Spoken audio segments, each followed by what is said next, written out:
When you look outside, how many of you have noticed these little antennas that have a square box on top of them? That's ELF. That's an ELF antenna. You know what that's for? Ostensibly, it's for this. Send frequencies into your head, and you wonder why is it that I'm thirsty, or why would I like to have an ice cream, or what? You know, all of a sudden this desire hits you. It's because they're feeding this stuff into your brain. Now you say, well, now that's crazy, preacher. You know, that they wouldn't do that. The government wouldn't do that, would they?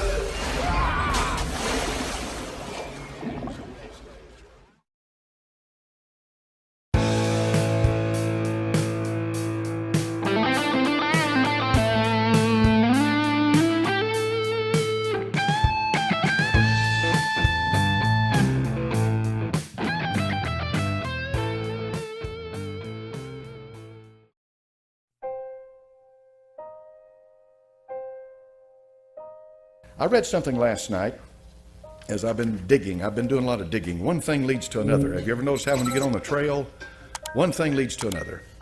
And when I started reading this, it's one of these things in your life, when you read it, you'll never forget it. All right, I'll never forget this. I'll never forget it because of the implications involved in it. First of all, it's the testimony of an honorable man. Admiral, he's an admiral. He's gone on now, but Admiral Byrd, Richard Byrd. Here's the man who flew over the North Pole and was awarded the Congressional Medal of Honor. And I read the statement attached to that, how that he risked his life and so forth. He flew over the South Pole. That's not all he did, though. After the war, he led an expedition to South America with over 4,000 troops and 8, 9, 10, 12 warships. And it was called Operation High Jump. I never heard of it. But when you find out about one thing, it leads to another thing. But let's get into it quickly, because you're wondering what's going on. The man's an aviator. He's a pilot. And he leaves at 0600 hours. That's 6 o'clock in the morning for folks that, you know, if you're not familiar with the 24-hour clock. 0600 is 6 o'clock in the morning. He flies out, and he headed north. He gives updates as to his flight, to turbulence that he gets in the air. He drops his altitude, raises his altitude, standard procedures of any pilot. And he does this, and he talks about how he does it, and continues to fly. He has constant radio checks with his base, so they'll know where he is. They can keep up with him. And back in those days, they didn't have GPS and all of that stuff, so they flew by what's called dead reckoning a lot of times. And pilots know exactly what I'm talking about when I'm talking about dead reckoning. He continues to talk to them until he gets down, until he comes. He's flying over the ice. He's flying over the North Pole. And what do you expect to see? Nothing but ice. That's what you expect to see. One sheet of ice after another sheet, just solid white ice, snow, the North Pole. Until he sees a creature down below, which looks to him like a mammoth, and he drops his altitude to about 1,400 feet, and it is a mammoth. And this begins to really get his attention. He sees a mountain range, and at 10 o'clock in the morning, so now he's been in the air for 4 hours, he says he crosses over the small mountain range, and still proceeding northward as best can be ascertained, beyond the mountain range is what appears to be a valley with a small river or stream running through the center portion. There should be no green valley below, no green valley in the Arctic, no green valley. And something is definitely wrong and abnormal here, he says. We should be over ice and snow. To the port side, port is left, starboard is right. To the port side are great forests growing on the mountain slopes. Our navigation instruments are still spinning, and the reason they're spinning is because he's approaching magnetic north. And the magnetic pole, if you ever get around the magnetic pole, you forget your magnetic compass. It's not going to work because the magnetism is so intense, and the movement is so great that it's no use to you. But in any event, he says his navigational instruments are spinning. The gyroscope is oscillating back and forth. Then he sees this beneath, and he says, At 1,400 feet, and I execute a sharp left turn to better examine the valley below. It is green with either moss or some type of tight-knit grass. The light here seems different. I cannot see the sun anymore. We make another left turn and we spot what seems to be a large animal of some kind below. It appears to be an elephant. No, it looks more like a mammoth. This is incredible, he says, yet there it is. He decreases his altitude to 1,000 feet and he takes binoculars to better examine the animal. It is confirmed it is definitely a mammoth-like animal. Report this to base camp. At 10:30 hours, he encountered more rolling green hills. The external temperature indicator reads 74 degrees Fahrenheit. He's in the North Pole. Continuing on our heading now, navigation instruments seem normal now. I'm puzzled over their actions. Attempt to contact base camp, radio is not functioning. And now what follows is one of the most incredible things I've ever read in my life. And let me put it in the context of this. When Satan showed the Lord Jesus Christ the kingdoms of the world in a moment of time, he did just that. He has power. And there are things going on that there is absolutely no physical definition or logical reasoning to, but the existence of it cannot be denied. And this is what's happening here. In 11:30 hours, countryside below is more level and normal, if I may use that word. Ahead we spot what seems to be a city. This is impossible. Aircraft seems light and oddly buoyant. The controls refuse to respond. My God, he says, off our port and starboard wings, a strange type of aircraft. They're closing rapidly alongside. They're disc-shaped and have a radiant quality to them. They are close enough now to see the markings on them. It is a type of swastika. This is fantastic. Where are we? What has happened? I tug at the controls again. They will not respond. We're caught in an invisible vice grip of some type. 11:35 hours, our radio crackles and a voice comes through in what appears to, in English, with what appears to be a slight Nordic or Germanic accent. The message is, "Welcome, Admiral, to our domain. We shall land you in exactly 7 minutes. Relax, Admiral. You are in good hands. I note the engines of our plane have stopped running. The aircraft is under some strange control and is now turning itself. The controls are useless." In plainer words, he's been taken over completely. Now, up to this point, you're going to say to yourself, well, this is a madman. Or you may say to yourself, I know the power of the devil. I know how he can deceive. And what follows, he is taken into a city by blonde-haired men who look like these Aryans that Hitler and the rest of them were talking about in Germany. And then he's finally taken to their leader. And when he's taken to their leader, he has a conversation with him. He's their master. And that master tells him that essentially that they've been observing us on top of the earth where we live for a long time, and that we have gotten to the point by killing each other. And they're talking about the atomic bomb that had just been recently dropped on Hiroshima and Nagasaki. You know those two. This happened in 1947, I think this happened.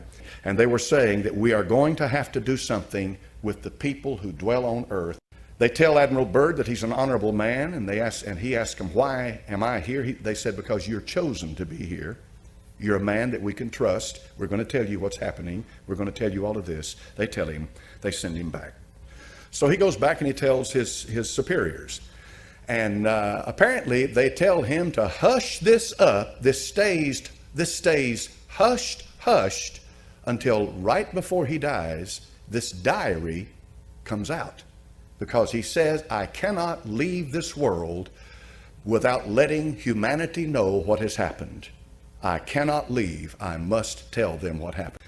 Before we go any further, let's ask ourselves some questions. Number one, did he write this diary? Is this Admiral Byrd's diary? Did he really write this? Number two, if he really did write this, and this is legitimate, this is his diary, then something obviously happened to this man when he was over the North Pole. Something happened. Something obviously happened to this man. Number three, regardless of whatever happened to this man, he's convinced something happened to him, so it's incumbent upon us, what did happen to him when he was over the North Pole? All right?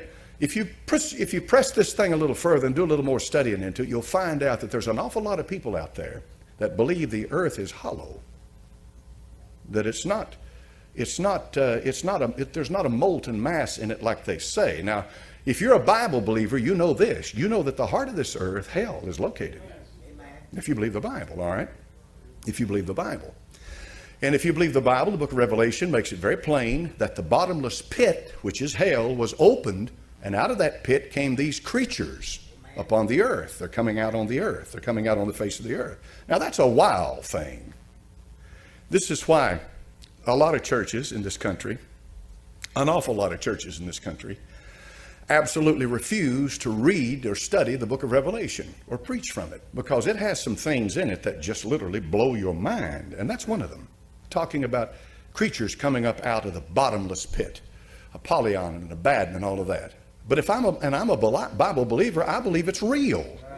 All right. You can get off and you can get way out in left field with a hollow earth theory.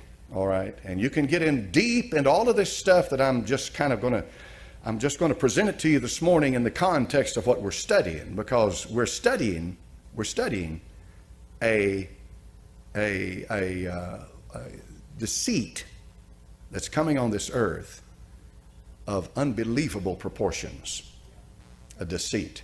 All right, a deceit. Now, we know Germany did definitely develop during World War II some of the highest technology on the earth. I saw this the other day on the History Channel, and I didn't know this. Nobody had ever told me this, but this is what the History Channel reported, that two German scientists in the 30s, these two German scientists had split the atom. Now think hard on that.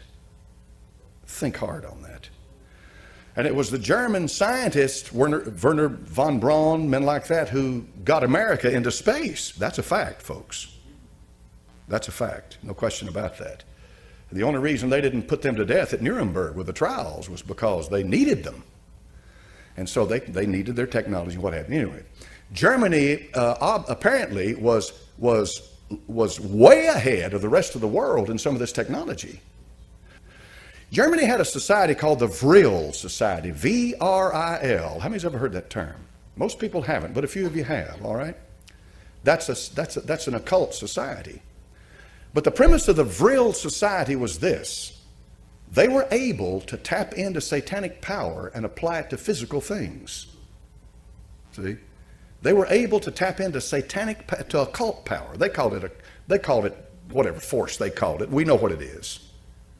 The power is either of God or the devil, but they tapped into it, and they were able to apply it to physical things. There are photographs of flying saucers the Germans made. I've seen them, but they're not flying saucers like the classic example of them, but they are flying saucers. In other words, they are propelled by a propulsion system that was unknown by most of the world at that time.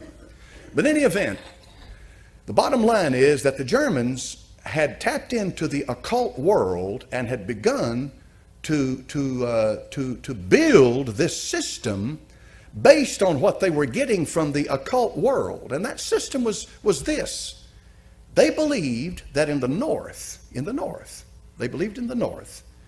that there was an entrance into a hollow earth, and that spirit beings lived there that were vastly superior to us.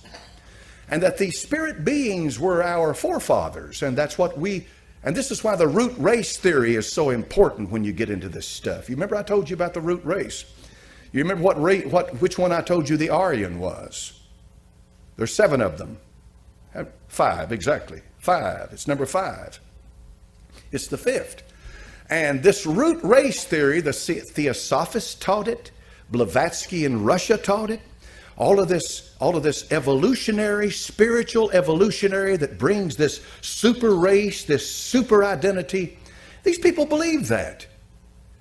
The evolution, when you talk about biological evolution, all right, you're talking about what they teach at UT and all the major colleges in the world. They teach biological evolution. What is biological evolution? That's what Charles Darwin taught, right? All right, that's simple enough on the surface of it for people to relate to. Biological evolution. I don't believe it, but that's what they teach.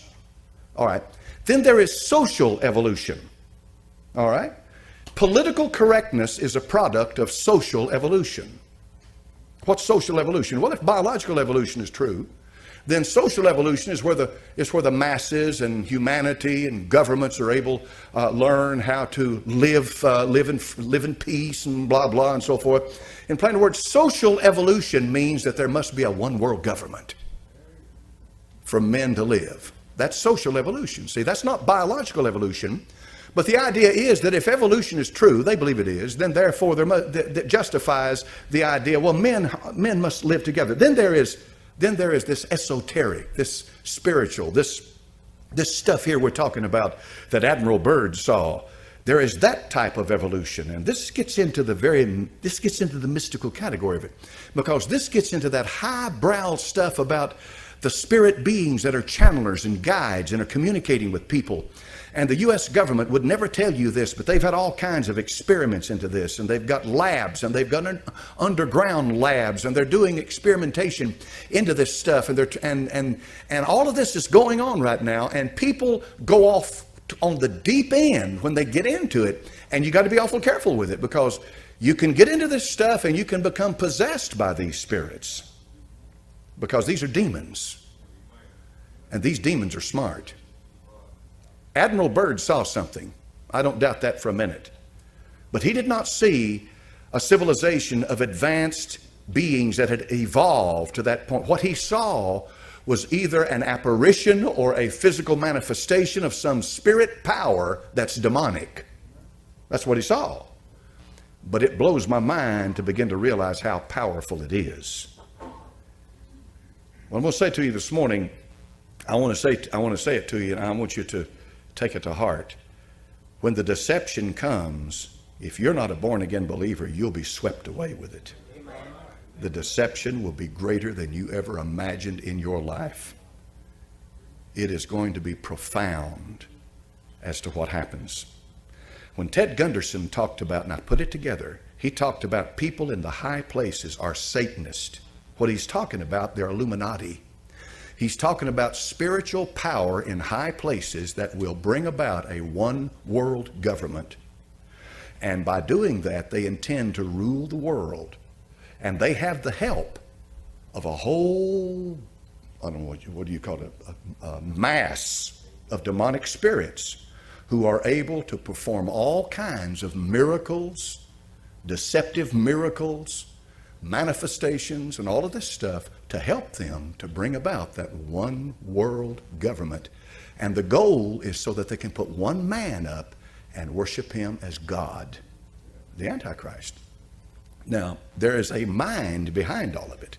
There's a mind directing it, and that mind is the devil, Lucifer. He wants worship. He wants worship. He covets worship. He does. And money's nothing to him. And the souls of men, and power's nothing to him. He's got power. He covets worship. That's why he said to the Lord Jesus Christ, you fall down and worship me, and I'll give you the kingdoms of the world. He covets it. Now when you look around yourself, and what I'm talking about, I've talked about Byrd, and I've talked about this other stuff. You got to ask yourself the question, well, how long is it going to be then? I mean, they've got all this technology, they got all this stuff going. How long is it going to be before they bring this together and they do it? They're already doing it. It's already happening. It's already happening.